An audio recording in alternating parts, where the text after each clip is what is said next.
Eu penso que nós estamos num momento de muita carência, muita desconexão. A saúde, da forma como eu conceituo saúde, ela é a integração harmoniosa das diferentes dimensões, pessoais, sociais, coletivas, ecológicas e cósmicas. Não tem como ser uma pessoa saudável numa sociedade adoecida. Não tem como ser uma pessoa saudável às custas do esgotamento dos recursos naturais ou a base de exploração de outras pessoas.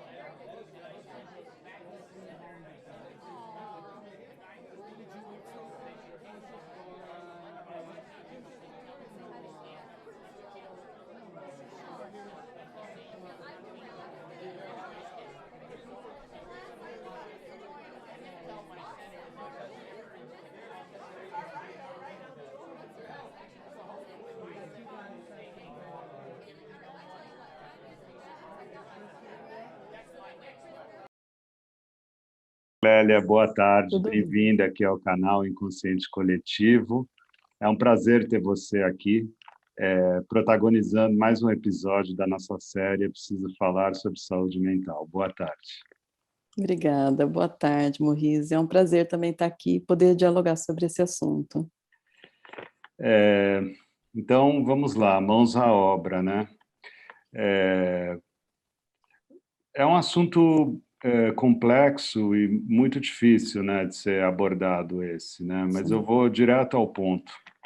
Eu andei lendo umas estatísticas, Clélia, dizendo que de 2000 a 2015, os suicídios aumentaram 65% entre pessoas com idade de 10 a 14 anos, 45% de 15 a 19 anos. Não bastasse esse dado, me chama a atenção que a maioria é homem, negro e com idade entre 10 e 20 anos. 10 e 29 anos. A pergunta que eu te faço como ponto de partida para essa nossa conversa é a seguinte: por que um jovem negro se suicida? É uma pergunta complexa, né, que pede uma resposta complexa também. Tem vários motivos, mas vou começar, né, já que a gente está falando de dados e de uma questão, né, um número referente a toda uma sociedade, é importante pensar em questões ligadas à sociedade como um todo.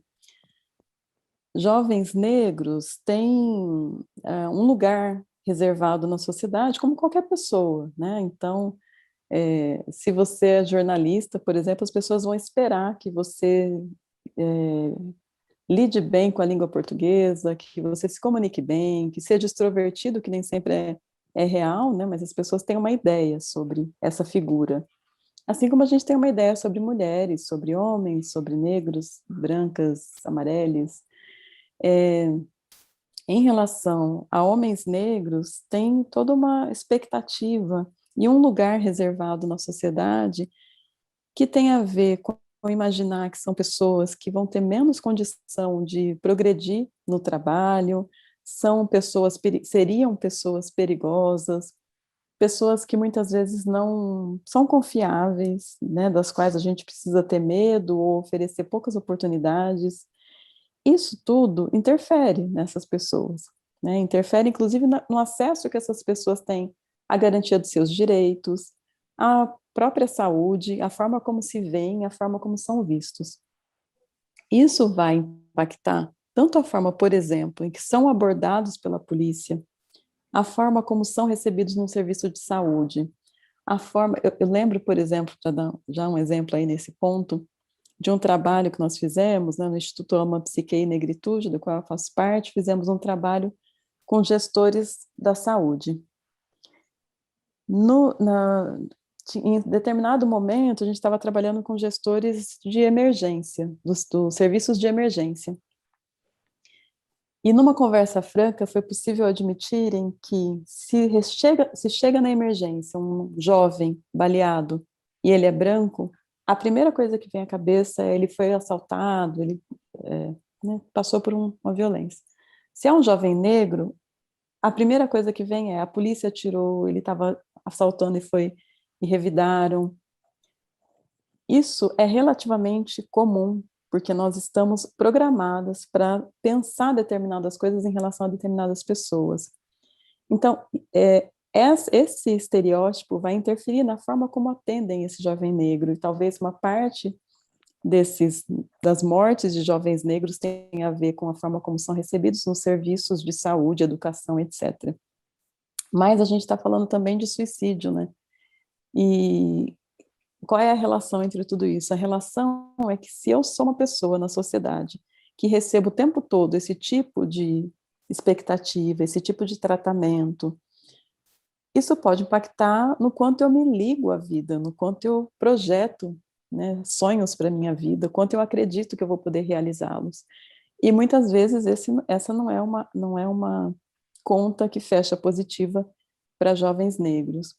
Então, tem todos esses elementos, tem mais o fato de muitas vezes serem alvo, né, de muitas violências, de muitas dificuldades de acesso à educação, de acesso à progressão no trabalho, ou mesmo, como eu disse, da dificuldade de ter projetos de vida, com tantos jovens negros assassinados, violentados. Isso faz com que todo um grupo social, e especialmente aqueles que são muito parecidos com quem foi assassinado pela polícia, que também jovens negros, são muitas, a morte de jovens negros muitas vezes chega justamente por assassinatos com armas de fogo. Então, essas mortes, esses fatos vão minando, né, a vitalidade e a possibilidade de sonhar de jovens negros, para além, obviamente, de questões pessoais. Então, pode ter uma decepção grande, uma perda significativa, um adoecimento psíquico que leva a pessoa a não conseguir se firmar, né, na vida, mas isso tudo, né, esses aspectos todos vão se unindo, nem só uma questão pessoal, nem só uma questão social, né, vão se unindo. E no âmbito das universidades, Clélia, o que acontece, Importante, né? importante falar das universidades, porque é um dos espaços em que esses adolescentes e jovens estão nesse momento da vida, um espaço muito sonhado, muito difícil de entrar, e que também, muitas vezes, é um espaço de sofrimento. Tem sido comum, infelizmente, assim como nós tivemos nos últimos 10 anos um aumento enorme de pessoas negras nas universidades, jovens negros e negras nas universidades, por conta das cotas, né, das ações afirmativas, ao mesmo tempo, a universidade continua, não basta entrar em pessoas negras, a gente precisa mudar a universidade. E a universidade continua sendo heteronormativa, racista, com uma lógica capitalista, né? Porque a sociedade é assim, então a universidade também. E o que acontece é que muitas vezes jovens negros entram na universidade e tem um impacto, né, de como vão ser recebidos, de quais são as teorias que vão ler, como é visto, como são vistos os referenciais que têm a ver com seus ancestrais, a dificuldade de ter o seu modo de falar, de se expressar, de se movimentar, também recebido como válido, assim como outros modos. Então, é muito comum. Na minha clínica, eu vejo, né, recebo muitas vezes jovens negros e negras em sofrimento. Também no AMA, né, que falei desse trabalho, a gente recebe muitos pedidos de ajuda e fizemos um trabalho de 2 anos de atendimento coletivo de jovens negros universitários e universitárias, porque justamente é um espaço muito difícil de se manter. Tem as suas portas abertas, né? Bom, às vezes nem isso, mas de modo geral tem, né, o acesso. Sabemos que tem o acesso, mas esse acesso não é tão universal. A gente precisa falar francamente disso. E estar num lugar em que meu corpo percorre aquele espaço, mas eu só vejo corpos parecidos com os meus para limpar o chão, para cozinhar, que são tarefas tão válidas quanto dar aula, mas seria importante que a gente também estivesse na docência, como chefia de departamento, nas referências bibliográficas, na forma que a gente organiza a aula. Vou dar dois exemplos simples. Um deles é como a gente aprende, né? A gente aprende na universidade numa lógica muito taylorista, né? Em fileira. Isso lembra muito linha de produção. A gente dificilmente senta em círculo, que é algo muito comum nas manifestações africanas e afro-brasileiras. Isso já me dá uma dificuldade de familiaridade, né? Ou ainda, eu mesma, né, tanto na USP, onde eu fiz mestrado e doutorado, quanto numa experiência no exterior, na Universidade do Texas, em Austin, eu posso te contar algumas situações em que eu tive que explicar que eu era estudante, porque primeiro vem, né, vários outros papéis sociais. Então, é muitas vezes um lugar onde a gente chega tensa, onde a gente sofre para poder escrever numa linguagem que não é especificamente aquela linguagem formal da universidade, né? Então, vários elementos aí dificultam, sim, a permanência, não só o acesso, mas a permanência de pessoas negras e de referenciais negros na universidade. O que você escuta na clínica? Na clínica eu escuto desde pessoas dizendo que está insuportável, né, se manter naquele espaço. Tem uma outra situação muito comum, desde pessoas que vêm dizendo, olha, eu vim procurar uma psicóloga negra porque eu preciso falar de racismo. E aí eu sempre vou dizendo, né, olha, não necessariamente precisaria ser uma psicóloga negra, minha experiência não é exatamente a sua. E pode ser que deveria ser possível falar disso com qualquer psicóloga. A gente não tem necessariamente essa regra de que quem é negro vai entender negro. Mas, infelizmente, no Brasil, muitas psicólogas não pensam o racismo como um dos aspectos a serem considerados, e não só com pacientes negros. Qualquer pessoa em terapia deveria pensar a sua racialidade. Mas, enfim, então, as pessoas chegam muitas vezes na clínica dizendo, olha, eu sofri racismo na universidade, eu procurei o serviço de apoio e desqualificaram a minha experiência, dizendo que não era racismo, que era persecutoriedade, que era, enfim, muitas vezes, inclusive, sendo patologizados, né, psicopatologizados. Então, chegam porque confiam que ali essa experiência vai ser ouvida, compreendida. Outras vezes, é um sofrimento por não poder utilizar os referenciais, né? Se eu chego na universidade, usando como referencial todos os grandes teóricos europeus, isso sempre cai bem no trabalho universitário, na banca de mestrado ou doutorado, na aula que eu vou dar.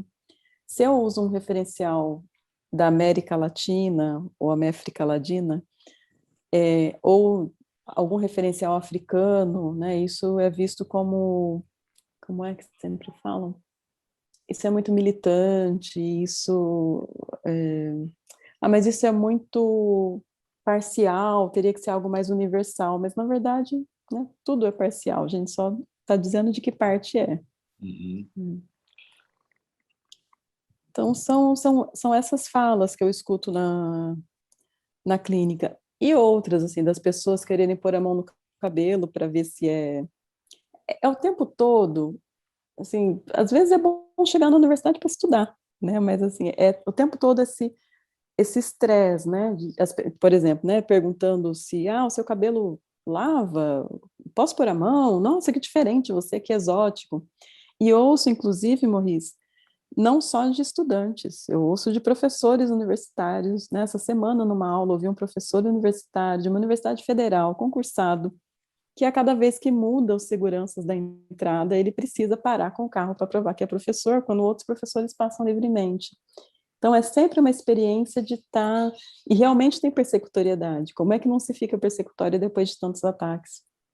Uma mulher não sai à rua à noite sem considerar que ela pode ser atacada. Um jovem negro não sai na rua à noite sem considerar que podem desviar dele com medo.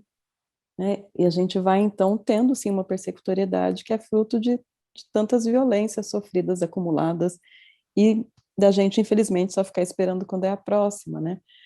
Enquanto isso, também acho importante dizer, vão se produzindo estratégias, né, de resistência, de cuidado, que também são muito importantes. É muito comum na clínica as pessoas dizerem do quanto é valioso grupos de estudantes negros, grupos de manifestações culturais africanas e afro-brasileiras, ou fora da universidade, poder encontrar pares que possam discutir outros referenciais teóricos. Então, as estratégias têm sido comum esse ataque à nossa possibilidade de sonhar, mas tem sido comum também, né, as nossas resistências e a importância da coletividade, das alianças com quem não é negra ou negro, e também compreende, né, e faz uma avaliação do seu lugar e procura contribuir para uma mudança social. Então, é tudo isso que eu vou ouvindo na clínica. Você tem uma expressão, né, que é aquela passei dos 30. Como é que ela é Sim, mesmo? Passei dos 30, passei da expectativa, né? isso. Muitas vezes, jovens negros, justamente por conta desses dados que você apresentou, jovens negros que estão cientes do contexto sociohistórico pautado pelo racismo vão ter esse receio de que talvez sejam atingidos e que talvez virem estatística, né? De que talvez virem um desses números que sempre crescem. Seja de jovens negros que morrem, como você colocou aí os dados, a violência contra mulheres, que diminui para mulheres brancas, mas aumenta para mulheres negras. São momentos que deveriam ser triviais, né, da vida de uma pessoa e que muitas vezes viram uma expectativa de que pode acontecer uma violência. Então, muitas vezes nas redes sociais, homens negros que chegam à maturidade, aos 30 anos, se tornam adultos, comemoram nas redes sociais não apenas mais um ano de vida, não apenas cheguei à fase adulta, mas superei as estatísticas, né, consegui sobreviver.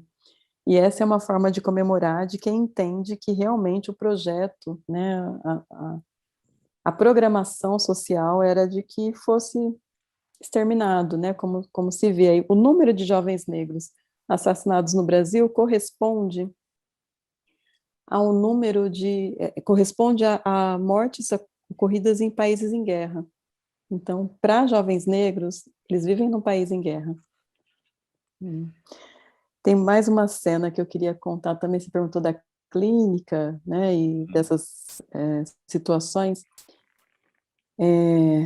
Jovens negros, né, eu lembro de um amigo que, no meio de uma aula, ele se emocionou, contando para a gente que o filho dele tinha feito 13 anos, e que, ao mesmo tempo, tinha passado pela primeira revista, né, pela primeira revista policial, tinha sido abordado pela polícia. E ele se emocionou não só por, né, por isso ter acontecido, por estar preocupado com o filho, e é aquele momento em que o filho vai começar a sair sozinho, né, e ele com receio, mas também porque o dele também foi aos 13. Então, ele imaginando tudo que poderia acontecer na vida do filho. E é por isso que muitas vezes mães negras, assim como outras mães, vão dizer para o seu filho adolescente ou jovem: pega o agasalho, né, quando vai sair, pega o agasalho, pega o guarda-chuva. Mas a gente também diz: leva o documento, não corre na rua. Se tiver uma briga, sai de perto, mesmo que seu amigo esteja apanhando injustamente. Não usa capuz. E tudo isso são informações para um jovem negro que precisa sair para uma rua em guerra, né? Então, é tudo isso que faz, num outro extremo, um jovem negro se suicidar, mas que tem a ver com todas essas questões, né? Que podem levar a um ato pessoal e que precisa ser considerado pessoal. Não estou dizendo que a gente não tem autonomia, né? A gente tem, mas são todas essas questões, né? Sociais, pessoais, familiares, tudo isso em conjunto. Falando em referências bibliográficas, sobre o legado da Grada Quilomba, que ela é psicóloga também, né? Sim, dialoga com essa questão do suicídio, a fala dela? Dialoga, dialoga. A Grada Quilomba, eu gosto muito da produção dela, né? Tem esse... Primeiro porque ela tem esse trânsito, né? De uma origem cabo-verdiana, uma experiência portuguesa, e chegando na Alemanha. No livro dela, Memórias da Plantação, ela vai contando, né? Que, aliás, ela fala também de universidade, né? Estávamos falando disso, de todas as situações que ela, mas que principalmente as entrevistadas dela vão vivendo, né? Então, inclusive na universidade.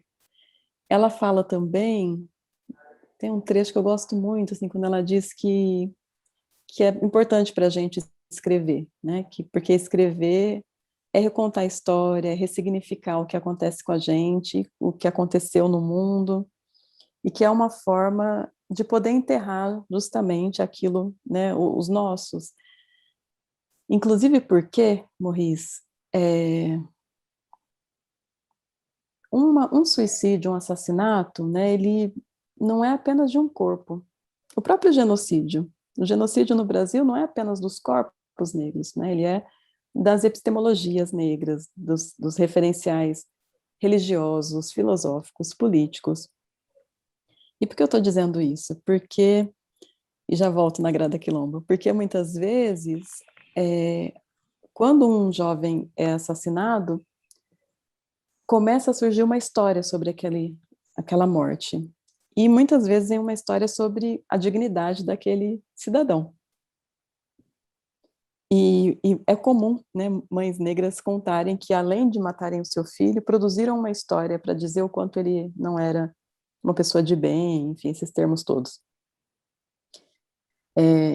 Além disso, muitas vezes é naturalizada essa morte. A gente vê, né, e a gente sempre tem que se abalar em relação a uma morte, mas a gente tem casos na sociedade, alguns inclusive próximos, né, assim, não passou muito tempo, de crianças que sofreram abusos ou foram assassinadas, e tem uma comoção que é importante que tenha. Mas dependendo de quem é a criança, dependendo de quem é o jovem, a comoção não é a mesma. E então, tem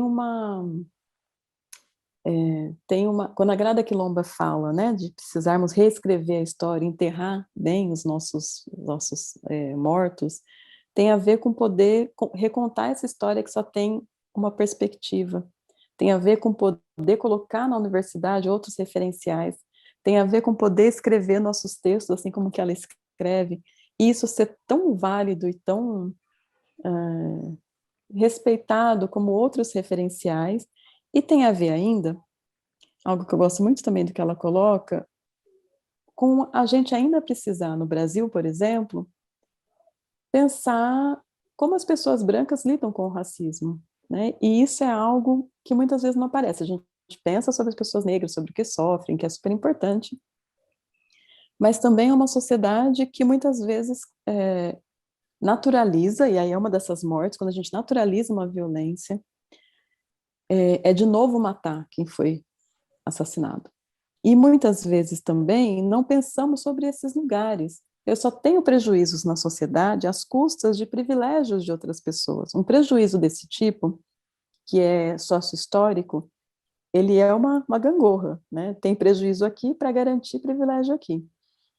E aí a Grada Quilomba vai falando que pessoas brancas também têm uma tarefa, né, nisso tudo, que é reconhecer seus privilégios, que muitas vezes ficam na negação desse fenômeno. Então, poder falar disso aqui é muito bom, né, a gente poder dialogar. Isso não é para criar intriga entre pessoas brancas e pessoas negras, quem me dera estar pretendendo criar, isso já está criado há muito tempo. E se a gente não puder olhar para isso francamente, como em qualquer análise, a gente encara as questões, enquanto a gente não encara, a gente repete, a gente, né, e não elabora. Quando a gente consegue repetir, a gente elabora. Então, ela fala disso, né, de como tem, pela psicanálise, inclusive, ela vai dizendo de como tem uma negação por parte de pessoas brancas, né, dos seus privilégios, de como tem, depois que reconhecem a vergonha, e que pode ter também a culpa, mas o reconhecimento e a reparação. É tão prejudicial para um jovem negro que não vê seus referenciais na universidade, quanto para um jovem branco que imagina que só existem os seus referenciais no mundo. Isso é prejudicial para todo mundo, né? Isso perde da diversidade.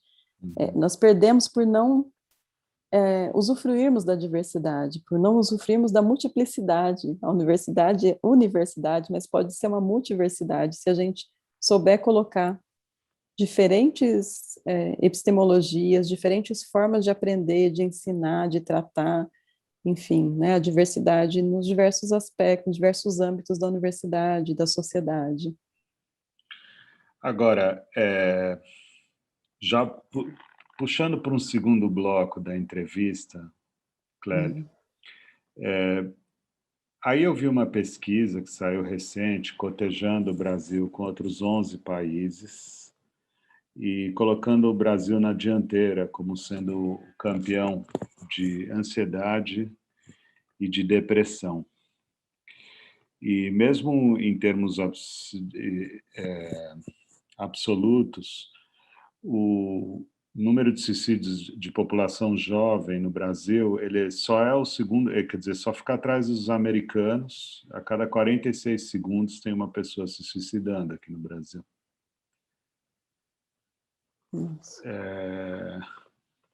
E aí, como é que a gente, quer dizer assim, a gente está num contexto, né? Um contexto,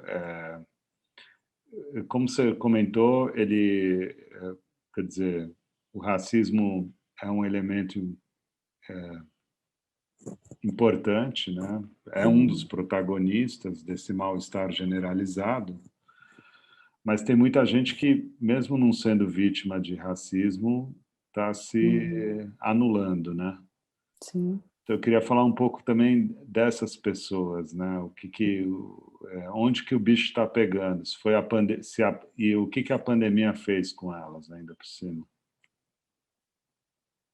É difícil analisar de modo geral, mas vou compartilhar algumas reflexões, a gente pensa junto.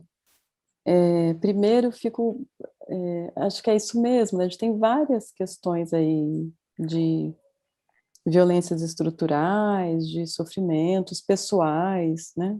E todo mundo sofre, né? Mesmo quem tem privilégios, obviamente também tem sofrimentos. Então, mas eu estou dizendo isso porque eu fiquei pensando, se a gente não faz o recorte de raça, ainda assim me dá muita vontade de saber que outros recortes a gente pode fazer. Quem são essas pessoas, né? São mais mulheres ou menos mulheres? São mais pessoas heterossexuais, transexuais, não binárias, pobres? Não sei, realmente não sei, né? Acho que seria legal. Esse exercício de pensar o racismo nos ajuda a sempre pensar outros contextos, outras especificidades que um contexto sócio-histórico traz. Uhum. Eu lembrei agora de um autor que eu gosto de recontar, né, de visibilizar, que é o Juliano Moreira, e que fez uma análise, por exemplo, sobre, não era suicídio, né? Juliano Moreira foi um psiquiatra que no início do século XX, né, teve reconhecimento internacional, é o pai da psiquiatria moderna brasileira, revolucionou a psiquiatria. E já naquela época tinha algumas perguntas como essa de, né, por que a gente tem tanta gente nos hospitais psiquiátricos? E uma das hipóteses que a ciência fazia, né, uma pseudociência fazia na época, era de que tinha a ver com a degeneração do povo brasileiro. Então, teríamos mais pessoas doentes mentais por conta de sermos o resultado de um país que tem muitos indígenas, muitos negros. E aí Juliano Moreira vai fazendo uma análise sobre isso, né? Que na verdade não faz sentido pensar numa degeneração biológica. Isso é o racismo científico. Mas que no Brasil a gente teve a chegada, né, a gente teve uma sequência de violências, né, e talvez agora, conversando aqui, talvez a gente possa daqui a pouco voltar para o momento atual, mas talvez isso ajude a responder. Porque nós somos um país, o país chamado Brasil, né, porque já éramos um país antes, mas enfim, temos um país formado pela vinda de portugueses, né, que chegam também em situação de dificuldade, de sofrimento, na época com um cuidado em saúde mental precário, e que chegam num país diferente, muitas vezes, inclusive, já com ameaças, né, nos países de origem, ou já com doenças mentais, porque tinha muito essa coisa também de excluir da sociedade, né, pessoas que tinham problemas, e algumas pessoas chegaram no Brasil, inclusive, por essa via. E que na chegada de portugueses ao Brasil, a gente tem a primeira grande invasão de terras, né, de portugueses invadindo terras de povos nativos. E povos nativos que, portanto, começam aí toda essa sequência de invasão de seus territórios, de imposição de outra forma de cultuar as suas religiosidades, de, enfim, né, extermínio. A gente fala da violência racial contra pessoas negras e contra pessoas indígenas é ainda pior. Então, a gente tem, né, nesse cenário, povos indígenas em grande sofrimento. E pessoas africanas que foram trazidas, povos indígenas estavam aqui, né, tiveram suas terras invadidas, portugueses vieram e africanos foram trazidos nas piores condições, né, escravizados, com muitas violências, sem direito a manter o próprio nome. Né, a gente sabe da importância de um nome, nós temos nomes diferentes, né, as pessoas às vezes trocam, e é tão especial isso, né? E eu, por exemplo, uso Prestes, que é o sobrenome da família que escravizou meus ancestrais. Então, essa sequência de violências simbólicas, patrimoniais, sexuais, todas elas vão constituindo esse país ainda hoje. Acho que a importância de olharmos francamente para esse quadro é, inclusive, a gente entender, porque boa parte das coisas que sentimos tem a ver com isso, é a nossa história. Não dá para olhar para frente, para caminhar, sem entender os passos que demos antes. E hoje, Morris, acho que tem também uma questão da pandemia, né? Uma questão de que a pandemia, ela não é uma situação nova, mas que muito do que estamos sofrendo não é da pandemia e não é novo. Ela intensificou muitas coisas. Eu não gosto quando as pessoas dizem do novo normal. Não era normal antes, não tem novo normal, a não ser que seja um normal novo, né? A gente precisa de um normal novo, mas não tinha normal antes. Um exemplo de nós hoje trabalhamos muito mais, não atrasamos, antes tinha sempre 15 minutos de atraso, já estava dentro do nosso protocolo de etiqueta social. Agora as pessoas não atrasam, trabalham mais. As pessoas muitas vezes pedem desculpa porque, desculpa, eu não pude porque, assim, é sempre, tudo que não é trabalho a gente pede desculpa porque estava ocupado de outra coisa. Esse é um momento de muito sofrimento, não tem espaço, né, para expandir, para extravasar, para encontrar. A pandemia intensificou, porque a gente já tinha grandes dificuldades de encontrar, de olhar nos olhos, de estabelecer encontros genuínos, dependendo das figuras sociais ainda mais. E por último, eu penso que nós estamos num momento de muita carência, muita desconexão. A saúde, da forma como eu conceituo saúde, ela é a integração harmoniosa das diferentes dimensões, pessoais, sociais, coletivas, ecológicas e cósmicas. Não tem como eu estar saudável Então, numa só a sociedade, pessoal, a única que dá para segurar é a pessoal, as outras estão uma loucura. né? Então, é isso, nós somos parte desse todo. Não tem como ser uma pessoa saudável numa sociedade adoecida. Não tem como ser uma pessoa saudável às custas do esgotamento dos recursos naturais ou a base de exploração de outras pessoas. Então, tudo isso, né, no momento político de, né, de desamparo, porque tem muita insegurança, desamparo porque é muito difícil quem hoje está satisfeito, seja em quem quer que tenha votado. E também de uma certa ambiguidade o tempo todo na política, que para uma psicóloga isso é uma fábrica de loucura talvez seja demais, mas assim, uma fábrica de angústia, é uma fábrica de grandes ansiedades, porque, né, são informações que, nossa, vai acontecer tal coisa. Não vai.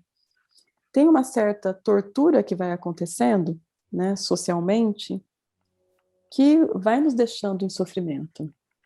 Então, me parece, né, eu fui pensando aqui junto, mas me parece que esse conjunto de elementos histórico, político, ecológico, nos deixa em sofrimento e sem recursos para podermos seguir saudáveis, né?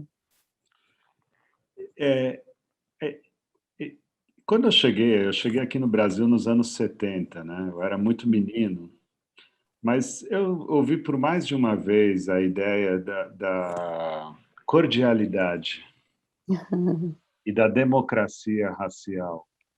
Houve um Uhum, tempo em que essa era a ideia, ou eu sim. estou enganado, predominante, digamos assim, o senso comum era esse. Uhum.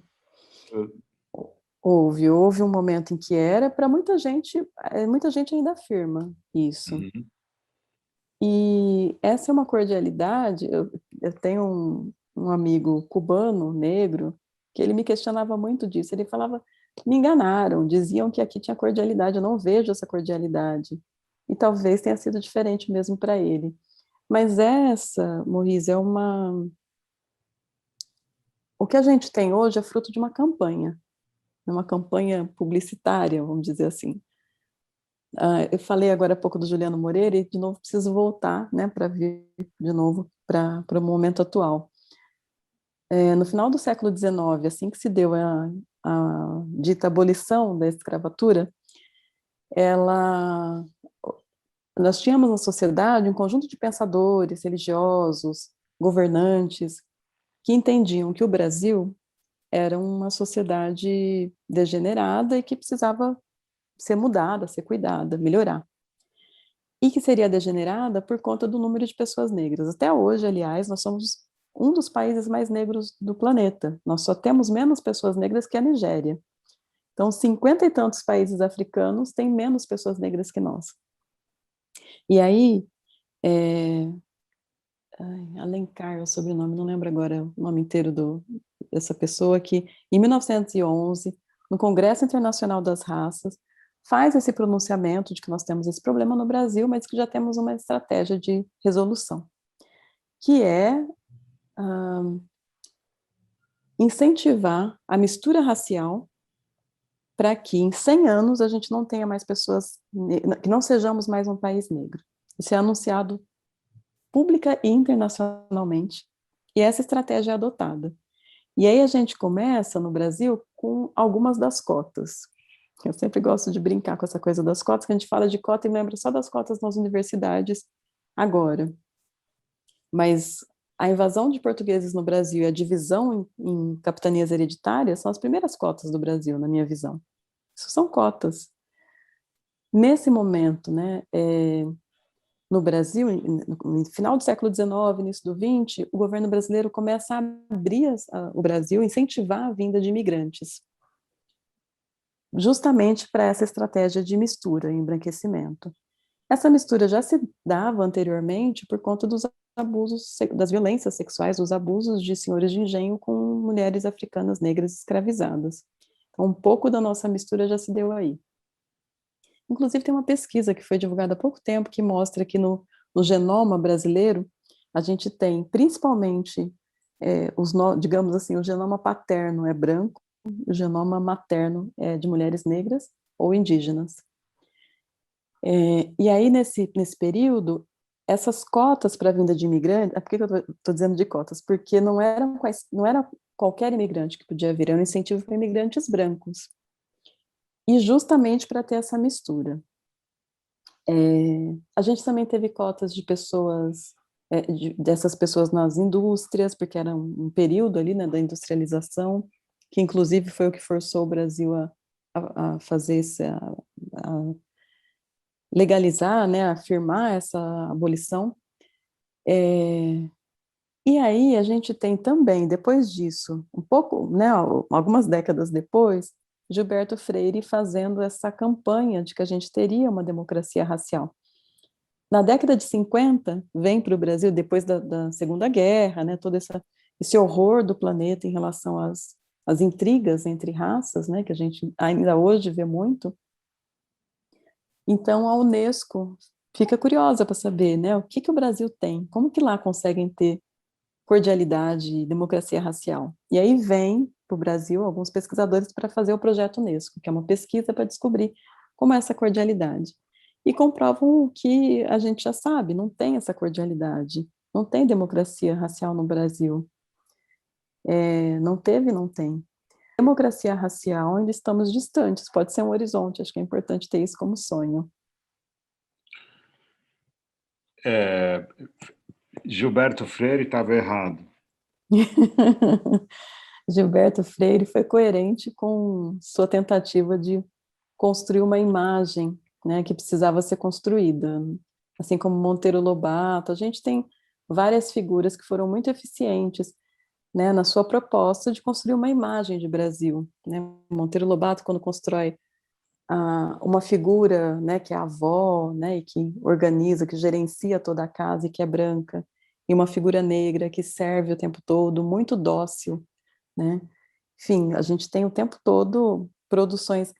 O racismo, ele não é apenas, não só o racismo, as violências todas, a heteronormatividade, o patriarcado, as, as, as discriminações geracionais, os capacitismos, isso tudo não é apenas assim uma pessoa que tem um problema de caráter, que é má e que pretende maltratar a outra pessoa. Isso é um exemplo de discriminação racial, de gênero, geracional, territorial.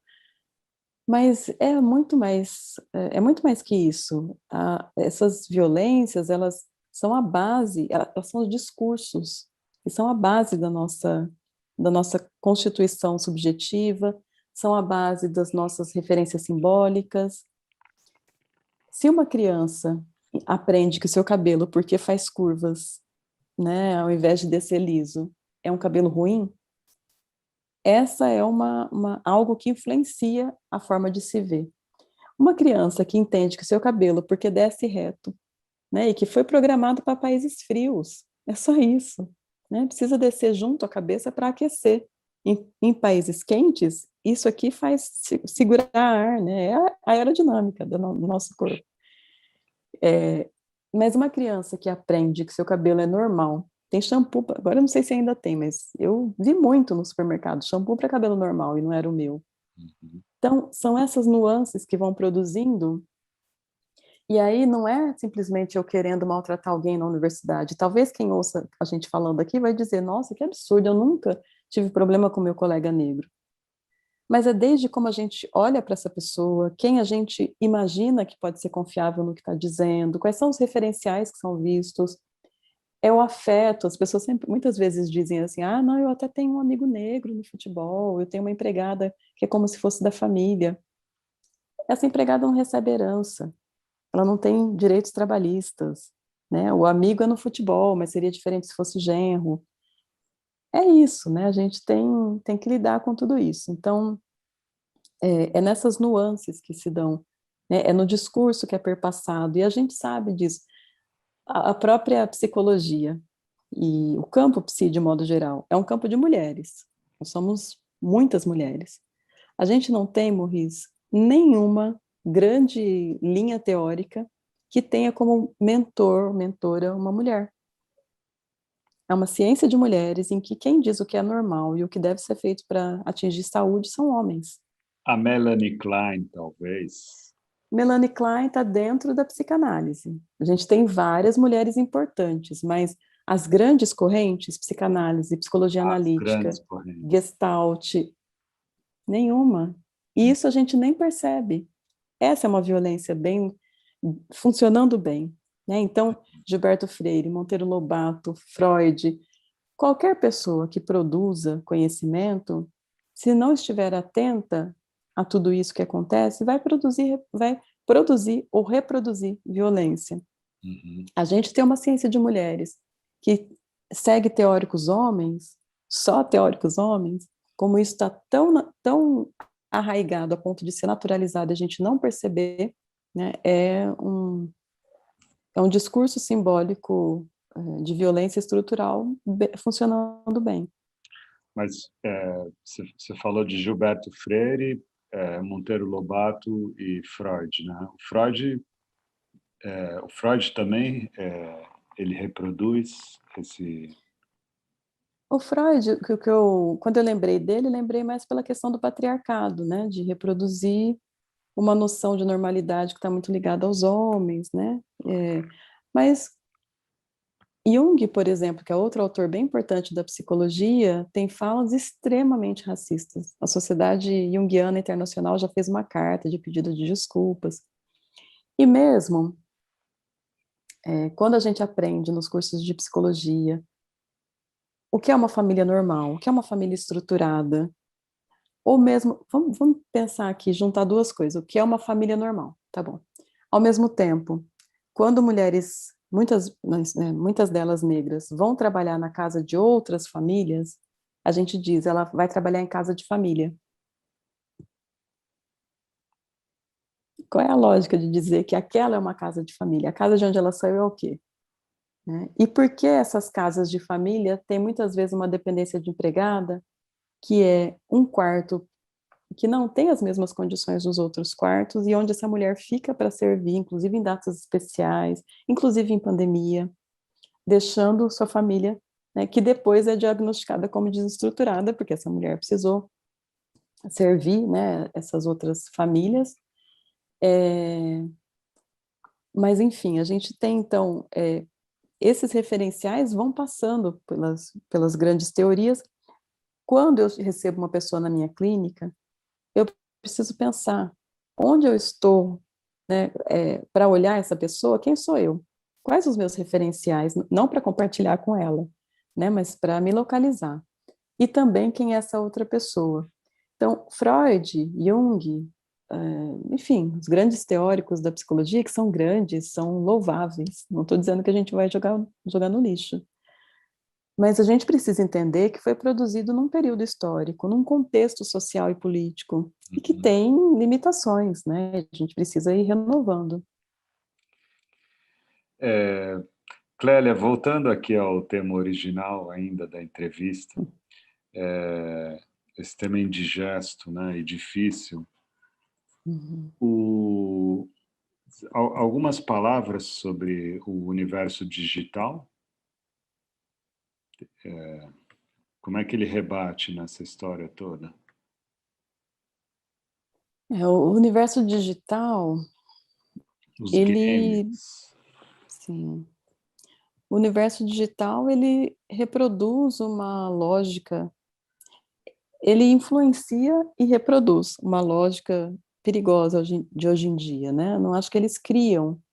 Assim como muitas vezes a gente critica as novelas, né? Ai, tá muito violenta. Acho que os jogos, né? As representações que a gente tem artísticas, elas reproduzem, elas imitam, né, a vida.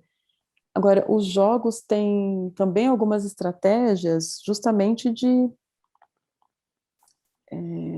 por exemplo, né, essa coisa de ter que clicar, de o quanto piscam, né? Eles são produzidos não só por pessoas da informática, são produzidos por neurocientistas, por vários profissionais que pensam como é que se prende a atenção, como é que se estimula determinado estado emocional, né, para a pessoa continuar ali consumindo.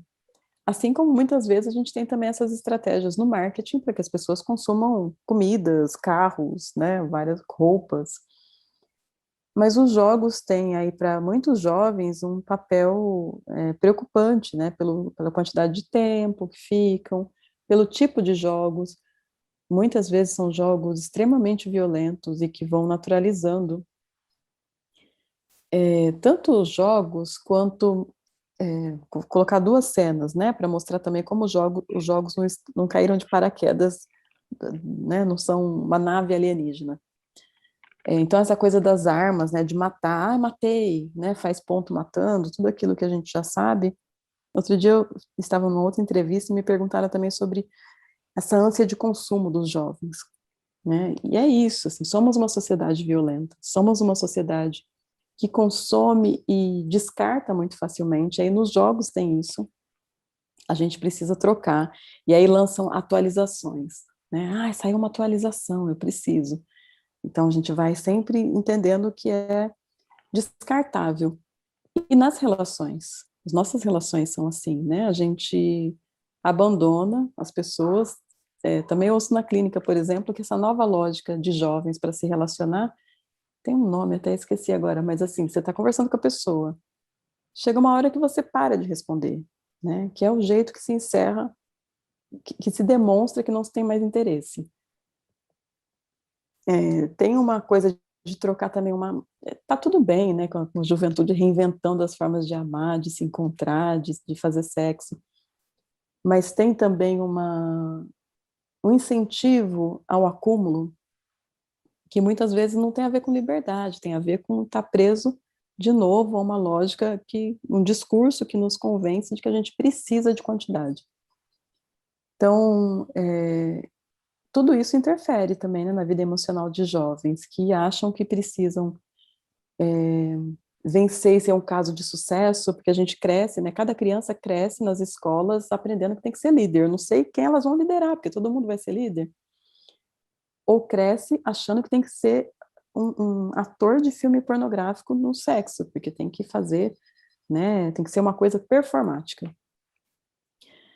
E muitas vezes, inclusive, nem tem experiência sexual, mas precisa dizer que tem, né? Isso também pode ser extremamente ansiógeno para um jovem que ainda está tentando descobrir, se localizar e tem toda uma demanda, né, de forma de estar no mundo.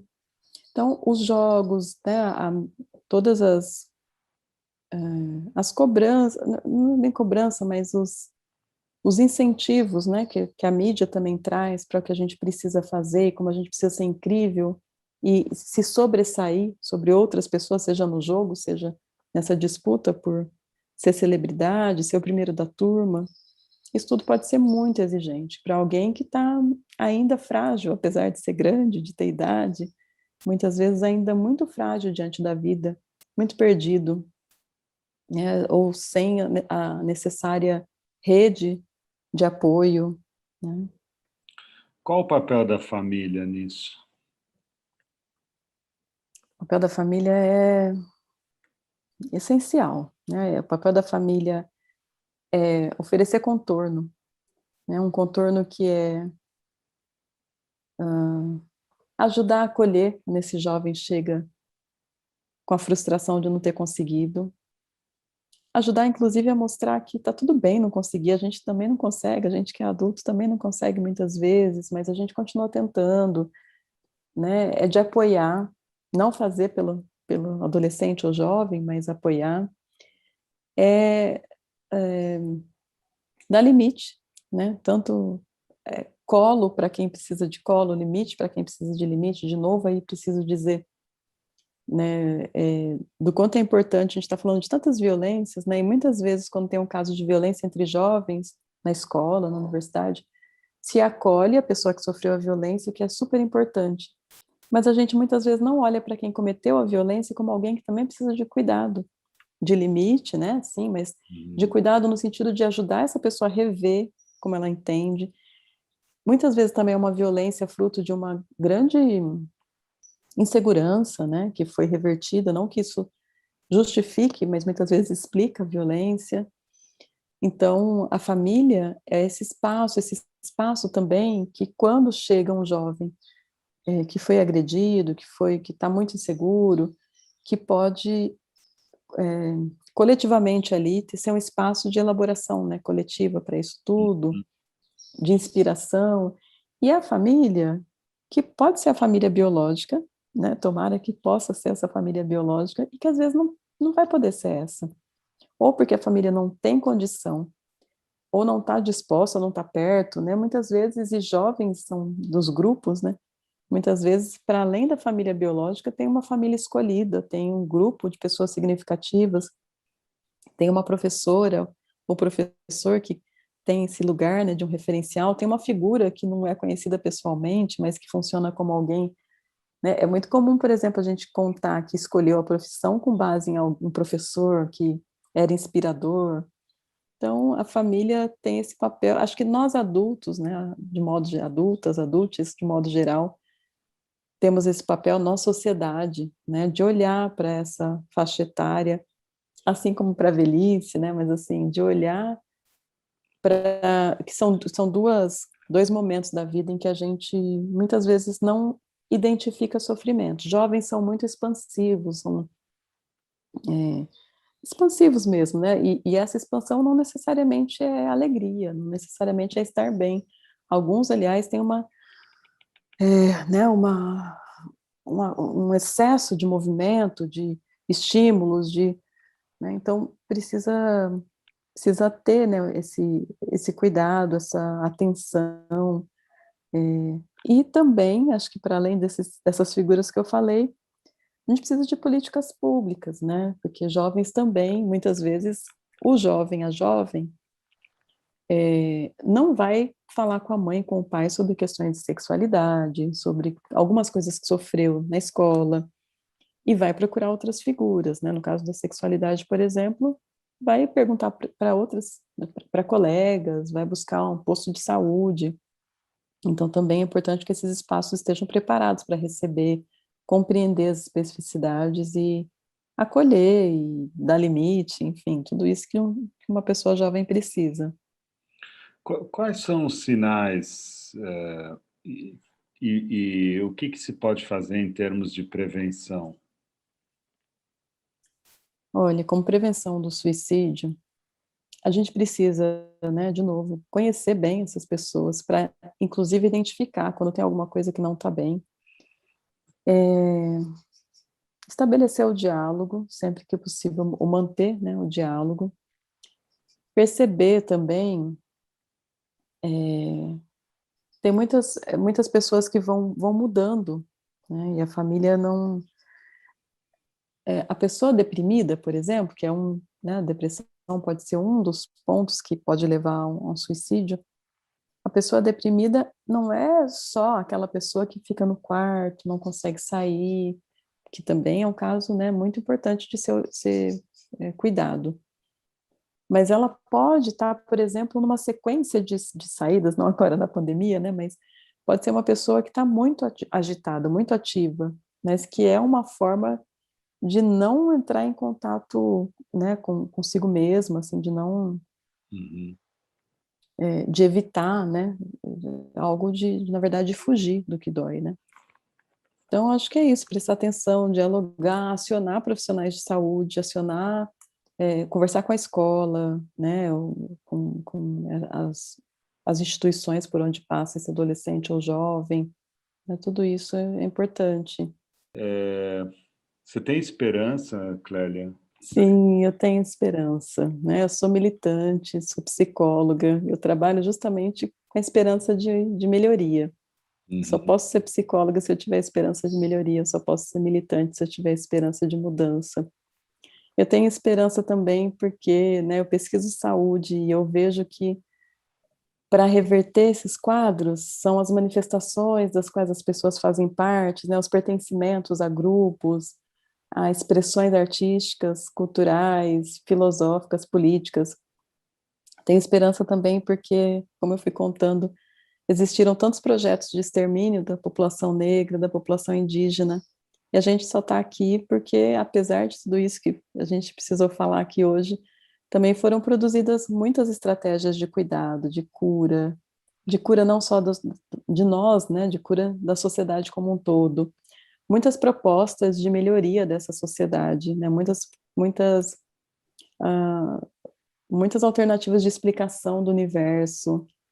Então, eu tenho esperança de que a gente possa falar disso, olhar para isso tudo, nos encontrarmos de forma mais genuína como sociedade, como seres nessa sociedade, e de que com tudo isso a gente tenha para jovens negros a possibilidade de sonharem como qualquer outra pessoa jovem, né? E tenho esperança, inclusive, que jovens negros vão nos ensinar muito sobre o que é amar, o que é ciência, o que é sonhar, né? Como esse mundo pode ser melhor.